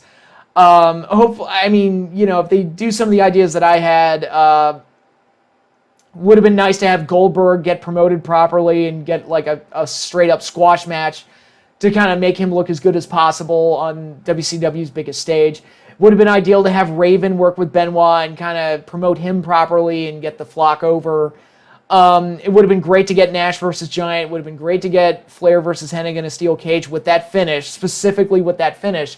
Would have been great to have DDP get like a win over Randy Savage in the 8-man tag that I talked about. They could have possibly done. All that stuff happens, and then nothing goes wrong with the main event, or they at least just get the finish right with the main event. It could have worked. It could have been like the most satisfying pay-per-view of all time. Ultimately, that didn't happen, but it's just a perfect example of how you can go into something with the best intentions and then everything just goes fucking wrong. Some of it was avoidable, some of it wasn't. Unfortunately, it is what it is. Now let's go from one show that was a massive disappointment to one show that basically did almost everything right. WrestleMania 14. And really, to really highlight how special this show was and what a big creative success it was for the WWE, to say nothing for the financial success of it. Creatively, to show just how hot and exciting this show was, look at WrestleMania 13 the year before. Aside from the Bret and Austin match, that show is lifeless, about as unexciting as a show could possibly be, and not indicative of a program or product that anybody's going to invest a whole lot of time in. Again, if you remove the submission match from it, which was the only thing from that show that worked in any kind of significant way. The presentation of it felt like low-key and almost old-fashioned. And really around that time period, it was really the low point of WWF where, Uncensored 97 had beaten WrestleMania in the buy rates. Uncensored with that stupid Battle Royal main event, whatever that stupid thing was. That actually beat WrestleMania in the buy rate. And then they did the Raw from Germany, which I'm sure you've heard Jim Cornette talk about, which did the really, really low rating up against WCW. And it just, a year prior to this, it looked like WWE was just knocking on death's door, and WCW was where all the excitement was. Again, except for Steve Austin and maybe a couple of other guys. But then you look at this show, it's almost like a completely different company. It's like, what the hell happened? Like, to really get, like, it's almost like a culture shock almost, but to really highlight the changes in WWF during this time, just watch WrestleMania 13 and then immediately watch WrestleMania 14, and you wouldn't even think it was the same product. Way edgier, way more exciting, way more interesting, a lot more people to get invested in. Fantastic stuff all around. And WrestleMania 14, there was a lot riding on this show in terms of, creatively and the direction of WWF and where they were going to go for the foreseeable future. And where Starrcade 97 fell apart, this show succeeded in promoting their guys properly, not screwing up with the main event, and presenting something that was truly exciting and a pay-per-view that I will always put over, even back when I was first making videos, like within my first year, I did a whole thing about mapping out WrestleMania and how WrestleMania 14 was one of the best examples of that. And I think I only covered the main event. I didn't even go over the entire card, which I will do here like I did with Starrcade. But WrestleMania 14 had a lot of hype going into it, had a lot of big feuds going into it. They didn't lose any matches, no big substitutes or anything like that. And we got the show we were supposed to get, and it mostly delivered through and through. One of the most exciting WrestleManias of all time. So going over the card itself, we started off with America the Beautiful being performed by Chris Warren, rest in peace, and the DX Band. This has become somewhat notorious over the years as one of the worst, if not the absolute worst rendition of America the Beautiful ever performed at a WrestleMania. So bad, in fact, it is not on the network. When I rewatched it, I was amazed that they had skipped over America the Beautiful and left it out of their version on the network. So it's not there, and I don't remember it being on the VHS versions either. So it's like this hidden shame that they've just kind of wiped from this WrestleMania. And yes, it is terrible. It is an absolutely terrible rendition of America the Beautiful. Still better than Fergie's version, but still terrible. Probably the worst version ever performed in WrestleMania history, and that includes Rockin' Robin at WrestleMania 5. Hers was awful. Go check it out. That one's still on the network. I believe it is. Last time I checked, anyway. However, I'm going to argue that this kind of worked and added to the show in a weird way, where it's the DX Band and they performed for Triple H when he came out for his match and for Shawn when he came out for his match. This pay-per-view this WrestleMania had the subtitle of DX Rated, so it was like DX was running the show. And it kind of weirdly added to the heat for DX to have them completely butcher America the Beautiful into just the worst way possible. They maybe didn't intend for it to go that way, but for me, it actually kind of worked, given the personality of the show and the fact that DX were the heels on this show. I think it kind of worked. Again, go check it out if you want to hear the worst version of one of the worst versions of America the Beautiful ever. But it's pretty remarkable. I wish it was on the network version, to be perfectly honest, because it would complete the entire experience. I remember watching this as a kid, and I'm like, this is horrible. Like this is the worst thing I've ever heard in my life. But it's not on the network, which I think is unfortunate. But anyway, Getting to the matches, we started off with the 15-team Battle Royal. The match was kind of a clusterfuck, a little clunky in spots, but it served its purpose for doing one thing. It reintroduced the Road Warriors, the Legion of Doom, who came out in their Legion of Doom 2000 getup. Ultimately, this run didn't work out for them, but on the night of, it was cool to see LOD back because the two had split up a few weeks prior. And here they are. They've come back as the surprise team in this Battle Royal with a new paint job, new getup, and Sunny as their manager. And by the way, Sunny has never looked hotter than she did in that LOD outfit. You can make fun of the motorcycle helmets that LOD was wearing in the LOD 2000 look. Didn't quite work for them. But Sunny looked outstanding in that getup. I am shocked she did not have wardrobe malfunctions all the friggin' time with that top. That was insane. But yeah, Sunny, who was a beautiful, beautiful woman back in the day, I don't think she ever looked better than she did in the LOD getup. She looked amazing. LOD came out, won the Battle Royal, last eliminating the new Midnight Express. What was it, Bombastic Bob and Bodacious Bart, or whatever the hell? Yeah, not the best version of the Midnight Express, unfortunately. This was when the NWA invasion had been going on, and that clearly didn't work, but the Midnight Express was still around for some reason.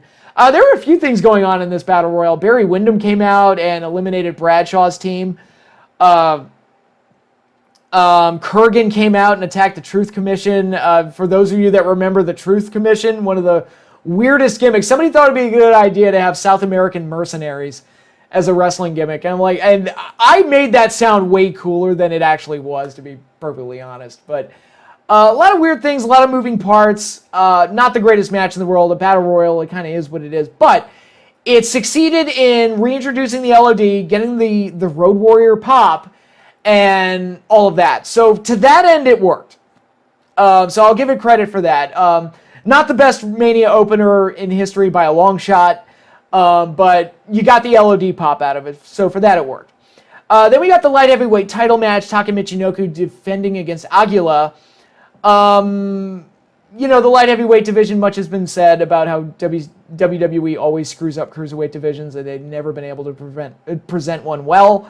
I'd say that that's largely true. The light heavyweight title at this point, which may have been conceived as a reaction to WCW's cruiserweight division, I don't know. If it was, they failed horribly because they never reached any kind of significant level to where anybody would care about the title or who was holding it. Largely at this point, it was just filler material to throw out on a pay-per-view once in a while, and this was one of those matches. It was just Taka going out there and having a match, and that's all it was. That said, for a filler match, it was fine. I mean, it was a pinball match with the guys doing dives and flips everywhere. And Taka got the win, because of course he did. And, yeah, it was what it was. It was a filler match. I don't have anything to say other than that. As far as filler matches go, it's a fun one. So I'll give it that. Didn't necessarily raise the stakes of the light heavyweight title, but I don't think they ever sought to raise the stakes of the light heavyweight title. This is one of the better presentations of the light heavyweight title, so I'll give it credit for that. But next up we got the European title match, Triple H defending against the Blackheart, Owen Hart, with China handcuffed to Sergeant Slaughter to prevent any cheating and nefarious activities from DX. Didn't work out as China was able to circumvent Sergeant Slaughter, beat the crap out of him, throw salt in his face, and get a low blow on Owen to help Triple H win and retain the title. So, good presentation of DX, and I think it played into what happened the next night, where Shawn was basically ousted from the group, and Triple H, who did win his match at WrestleMania, was able to become the leader and build a group around him, which included X-Pac and the New Age Outlaws, but I'm kind of getting ahead of myself. I thought the match was pretty good. Really nice match between two guys that, you expect a really good match out of these guys. Triple H, for all the negativity I've thrown at some of his bigger WrestleMania main event matches, this is one I quite enjoyed. I'd probably say it's probably in Triple H's top 5 at WrestleMania out of all the matches he's had. I thought it was a really solid, really well done undercard match. Poor Owen couldn't get any traction coming out of the Montreal Screwjob. I liked his stuff with Ken Shamrock a lot, though, later in the year. But it was more of a showcase for DX and to make them look strong and to kind of put some drama on the main event. making it look like DX was going to dominate the show. They opened up the show with America the Beautiful. Then in the middle of the show, Triple H wins, and then it comes down to, it's like, all right, is Mike Tyson going to help Shawn Michaels retain the title against the Texas Rattlesnakes? So I think to that end, the match worked. I thought the match was well worked by both guys, and Triple H got the win, and it was perfectly well-received match. I just enjoyed it. Next up was the mixed tag, Sable and Mark Marrow versus the artist formerly known as Goldust and Luna Vachon. Now, going back to what I talked about with Starrcade, about promoting certain guys, certain talents properly, and it's how Goldberg, they put him in the match with Mongo, not the best way to promote him. Raven was supposed to have the match with Benoit, but then he had to pull out, so it's like, all right, not the best way to promote Raven. You look at something like this, and this is exactly what I'm talking about when I say how to promote somebody properly. Sable, for all the negativity that you could throw at her and her wrestling abilities, or lack thereof, she was one of the most over people on the show. And I don't just mean this pay-per-view in particular. I mean week to week, night in and night out, Sable was one of the most over personalities in the WWF at this point. And they wanted to put her in a match, and which under normal circumstances would not be a good idea because you're putting a novice in there and you're almost begging for her to stink up the joint. But doing the mixed tag allows her to hide her weaknesses a little bit by having Mark and Goldust do most of the work, and they put her in there with Luna, who was a consummate professional, great worker, and could make Sable look respectable in there. And because it's a tag team match format, you could build anticipation for Mark Marrow, kind of not wanting to tag Sable because they were doing the angle where Marrow was jealous of Sable's attention and popularity. And Sable was essentially the only babyface in this match because of it. So when Sable did get in there and tangled with Luna, the crowd popped like nobody's business. And Sable, gorgeous woman back then, by the way, absolutely gorgeous. And it's easy to see why Playboy sought her out and got the photo shoots with her. But absolutely gorgeous, over as hell, and they promoted her and presented her perfectly in this match where she got her shots in. She had big moves like the TKO and the powerbomb and did the catfight stuff. And she came out of this thing looking like $1 million.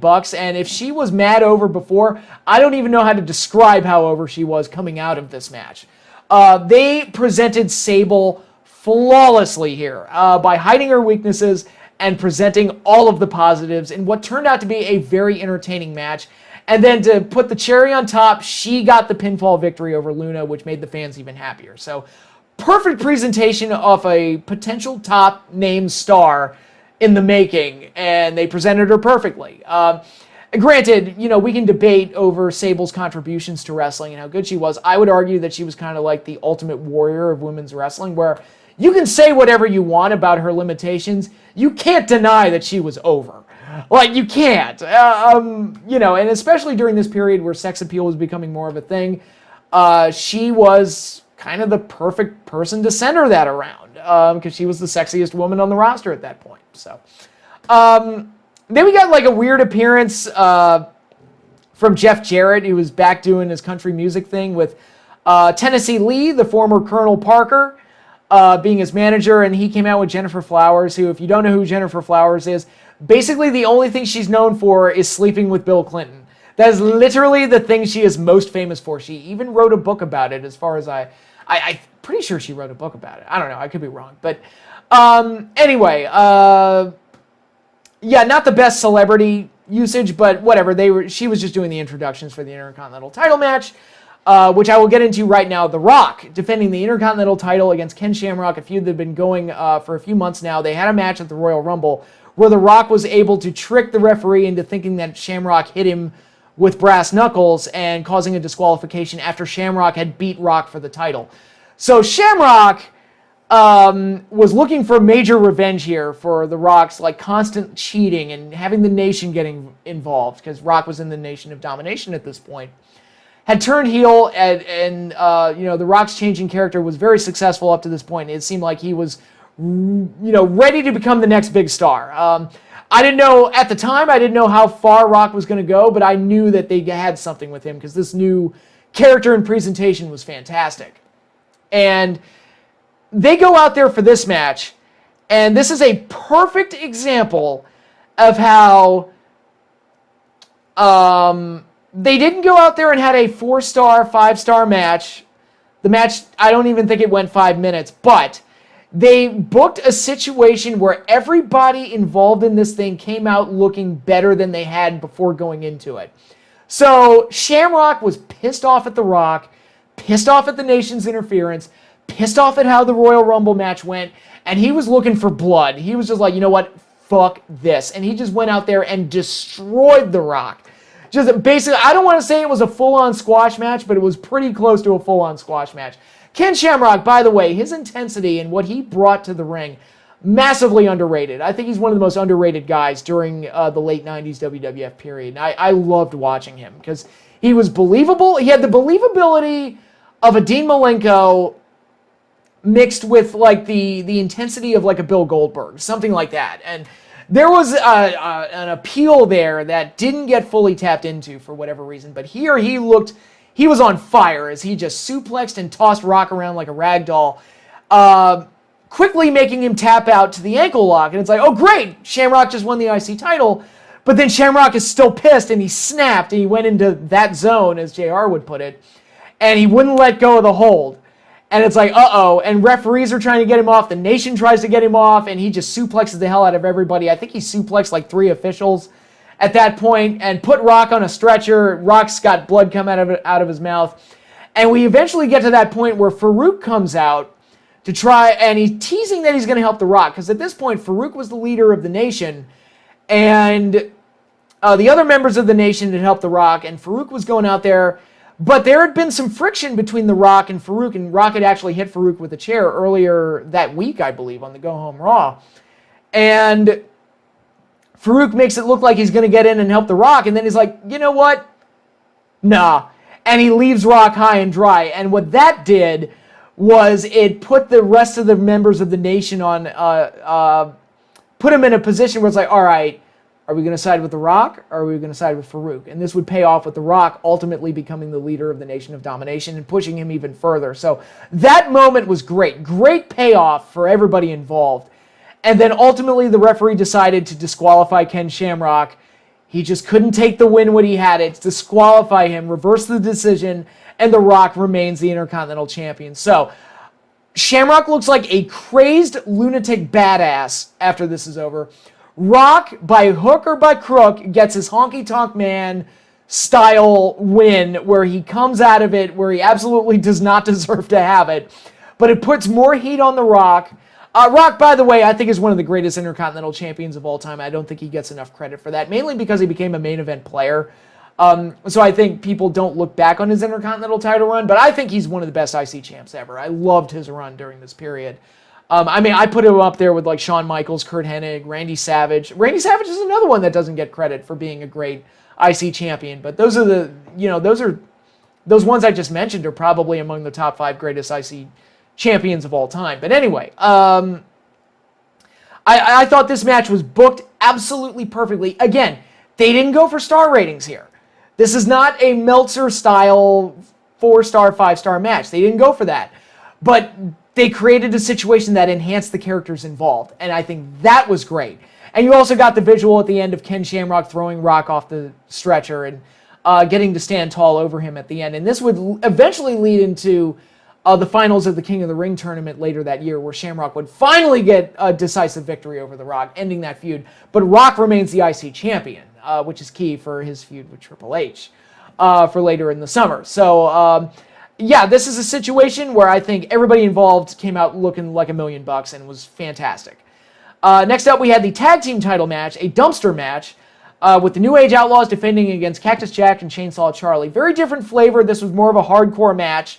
So you got some things like Cactus and Billy Gunn getting knocked off the ladder into the dumpster and a few crazy spots like that. And again, more of the hardcore match.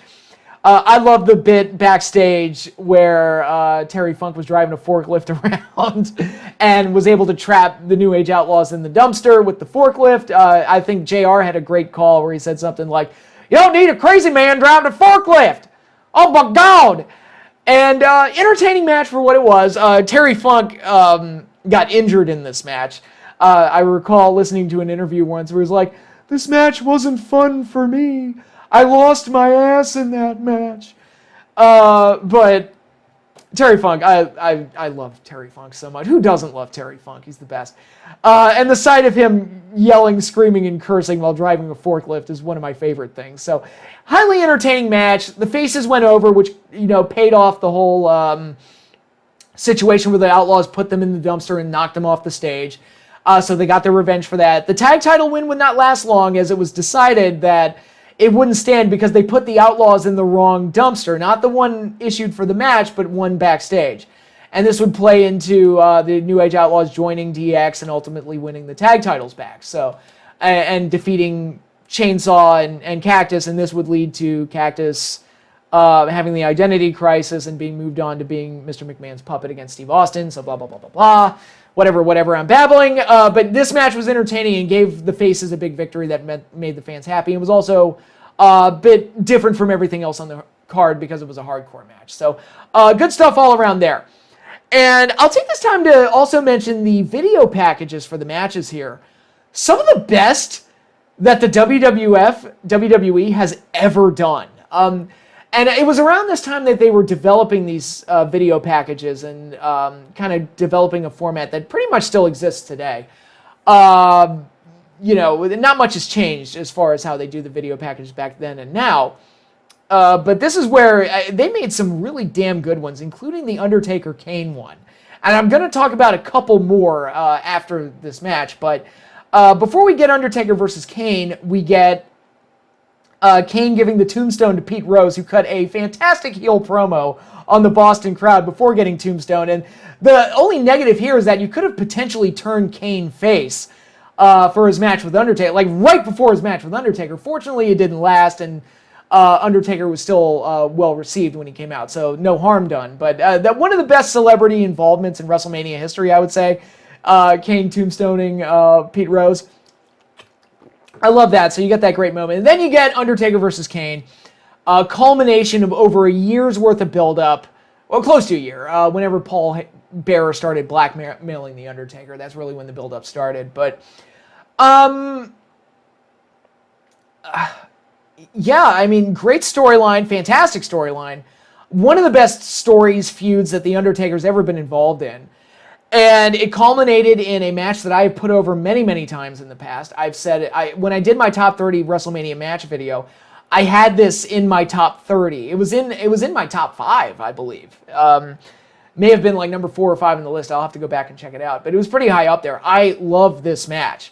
The wrestlers' entrances are cool. Of course, old Kane's entrance, of course, was awesome. And then Undertaker came out with one of his most badass entrances ever, with all the druids coming out with the flaming torches. With that awesome music playing. I forget what that specific piece of music is called, but it was awesome and bone-chilling in a way. And so you get the awesome entrance, and then you get one of the best big man matches of all time. And, I talk about the build-up to this thing because, again, highlighting what went wrong with Starrcade. Try to imagine all that build-up for Undertaker Kane. Great storyline. Great everything. It was actually, going into this WrestleMania, was the match I was most excited for. Again, the main event was a big deal, and I knew that was going to be the main draw, but I was most interested in this storyline. Now, try to imagine that storyline with all that build-up, and then the day of the show, you find out Undertaker's not there, or Kane's not there, and somebody got hurt, and the match is off. Shit. And that's what happened with Nash and Giant, where great build-up, great promotion of the Giant as a character, perfect situation to have, perfect match to have, and then you get to the day of the show and it doesn't happen. And it's like, damn. But anyway, I love this match. I put it over now. I'm not going to go into too much detail about it because I've already talked about this match extensively before, but it's one of my favorite matches in WrestleMania history, and it came off almost flawlessly with everything they did with Undertaker going over, which, again, made the fans happy, but setting the stage for more things down the road as Kane just assaulted Undertaker after the match. And kicked out of two tombstones and almost a third, because he kicked out immediately after the 3 on the 3rd tombstone. So Kane came out of this looking like a damn near unstoppable monster, and Undertaker basically got like the hardest fought win of his career at this point. So again, like, everybody came out of this match looking better. And of course, Paul Bearer came out of this looking like an even bigger heel. So just a perfect situation where almost everybody came out of this looking like $1 million. And then I'm going to continue on with some of the promo packages that they had. They did the Legends one, which is one of the best things that WWE has ever produced. I'm not kidding. Go back and look at that Legends promo package. It is one of the best things, with all the old-timers like Freddie Blassie and Gorilla Monsoon and Bobo Brazil and a few other guys, like the old-timers from like the 70s and that era. It's one of the best things that the WWE has ever produced. And according to Legend, the first time he saw it, it made Vince McMahon cry. And, for an era that was all about rebellion and, forget the old, go with the new, and that was kind of the mantra and mindset of the era, to get something like this that pays such great respect to the legends that came decades before, amazing piece of work. And I was so glad that they put it on the show, and I was really happy to get to see it again. One of the best things that WWE has ever produced. If you have not seen this thing, go out and check it out. It's absolutely worth your time. And then we get ready for the main event. Shawn Michaels versus Stone Cold Steve Austin with Mike Tyson as the guest enforcer. And it leads us to another video package I want to talk about, because they didn't do the traditional Austin versus Michaels and laying out the entire story video package. The video package they did entirely centered around Mike Tyson and him joining DX and his time in DX and his role in WrestleMania 14. And again, it's one of the best things that WWE has ever produced, and catches all the great sound bites of Mike Tyson leading into this thing, and it is fantastic. There was one soundbite that they put in there where, of course, the whole segment where Mike Tyson joins DX is one of the best things ever. Again, go check that out. It's fantastic. The first confrontation between Austin and Tyson is one of the very best segments in Raw history. Go check that out. And there's this one promo between Michaels and Mike Tyson where Shawn Michaels is like, "So what are you going to do if Stone Cold tries to get in your way?" And Mike Tyson, in true Mike Tyson fashion, says, "I'm going to knock him the fuck out." And who will walk out of WrestleMania still the champion? You will, Heartbreak. And after WrestleMania, who will still be the baddest man on the planet? I will, Heartbreak. And that whole thing, I'm like, oh my God, this shit was so cool back then. It's one of those like weird laments where I'm like, will wrestling ever be this cool again? I don't know. But when you look at things like Dennis Rodman in the NWO and Mike Tyson leading into WrestleMania 14, it's like, man, that was back when wrestling was the coolest shit on TV. It's like, this is back when wrestling was the coolest shit on TV. But anyway, then you get into the main event. Shawn Michaels, Stone Cold Steve Austin. A match that Austin himself has described as, quote, the drizzling shits. His words. That's a direct quote from Austin. I wouldn't go that far with it. I don't think it's the greatest match of all time or anything like that. But it's one of those situations where, like, look, as long as Austin goes over, you're fine. And that's all it needs to be. Austin just needs to go over. And they didn't do anything screwy with the finish, although there is a minor mistake with the finish I am going to talk about. They didn't do anything too screwy with the finish, where Austin kind of won, but didn't really, like Sting did at Starrcade. No, Austin just won. And the fans were happy. The Austin era had begun. The match itself, I thought, was pretty exciting, given all the different components, like DX getting involved and then getting kicked out of the match, and then Tyson being this huge X factor, making everything exciting. Oh my God, what is Tyson going to do? And it had a lot of excitement going for it because of that. And then you get to that classic spot where Shawn Michaels, who worked the match with a bad back, and worked a match with a bad back better than most people do that are 100% healthy. I thought Shawn did an admirable job here, although you could tell at certain points he was in a lot of pain. You get to that classic spot where he goes for sweet chin music. Austin catches the foot, spins him around, and then they do a few more reversals, but then kick, stunner, down goes Michaels, and then Mike Tyson jumps in the ring and counts a fast count for the 3, giving Austin the win. So it's really funny when you look at these two pay-per-views where it's like, the show that needed the fast count didn't get the fast count, and the show that didn't need the fast count got the fast count. It's like, weird. It's one of those cosmic oddities. I don't know how to explain how that happened, but it did. And anyway, but I don't think it's too damaging in the grand scheme of things because, A, Michael stayed down long enough to where a normal 3 count would have sufficed, and B, people just wanted Austin to win, and you got the surprise of, oh my God, Mike Tyson was with Austin the entire time. They screwed DX. They pulled the wool over DX's eyes, so you got that satisfaction out of it. And of course, the show ends with Mike Tyson knocking out Shawn Michaels and draping the Austin 316 shirt over him. New era had begun, and the Attitude Era had its iconic champion in one Stone Cold Steve Austin, who would go on to feud with Vince McMahon, creating one of the greatest feuds and storylines in the history of the business. So, what a great end to WrestleMania 14. Now, much like Starrcade, I'm going to go over all the things that this show did right and all the things that it did wrong. What did it do right? Austin wins, by God, Austin wins. Undertaker, Kane, loved that. Both guys came out of that looking great. Great celebrity involvement, something that Starrcade didn't have. They didn't have anybody, like Rodman, nothing, as far on the celebrity side of things. Not that they needed it, but it did add a little bit something extra to WrestleMania that they had Mike Tyson and even Pete Rose and that great moment with Kane. All of that was great. Sable came out of this looking like $1 million with the mixed tag. Rock came out of this looking great, even though he got the hell beat out of him.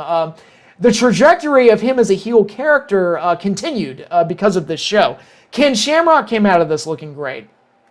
DX, DX was all over the show, even though the New Age Outlaws weren't part of the group yet. They were basically very DX-like in their presentation, and the personality of DX, starting with America the Beautiful and the European title match, the main event, and even the New Age Outlaws, even though they weren't officially part of it yet. DX's personality was just all over this show, and they felt like a big deal, even though Shawn lost in the main event. You had the feel-good moment with Cactus and Funk winning the tag titles. And the overall change in personality and presentation and production over the year before was like night and day, and this was a way more exciting show, top to bottom, than WrestleMania 13 could ever hope to be. What went wrong? Tyson's fast count? I think that's it. I think of like significant things that went wrong in the show, I think Tyson's fast count is the one thing that went wrong on a show where they did almost everything else right, so I'm completely okay with it. So, so in comparing these two very important, very pivotal pay-per-views, I think in looking at this, you see a show where WWE absolutely needed to deliver. A lot was riding on this show creatively as far as getting Austin where he needed to be, getting all the next big stars like the Rocks, the Undertakers, the Kanes, the Sables, and all this other stuff, getting them where they needed to be. And then you had Starrcade 97, which was a show where they absolutely needed to get Sting right. They needed to present certain guys properly like Goldberg and Raven and the NWO and various other things. And one show did almost everything wrong, and one show did almost everything right. And I think it's, looking back on it with 2020 hindsight, I think it's indicative of why one show ultimately lost the war and why one show ultimately won the war. And I think when you look at these two shows, it's easy to see why WWF came out on top in the end and why WCW ultimately faltered. Now, that's not to say that everything WCW did after Starrcade 97 was terrible, but it was the first major dent in the armor that was the sign of a downward trajectory that would permeate that promotion for the remainder of the Monday Night Wars, while WWF would just keep getting bigger and better from there after WrestleMania 14. So, that concludes this video. I'm sure you all are sick and tired of listening to me ramble. That is all I have for you now. My next video is going to be my weekly movie TV show review. Hopefully I'll have that up by Monday morning. We shall see. But that is all I have for you now. Thanks again, everybody, for watching, and I will see you all later.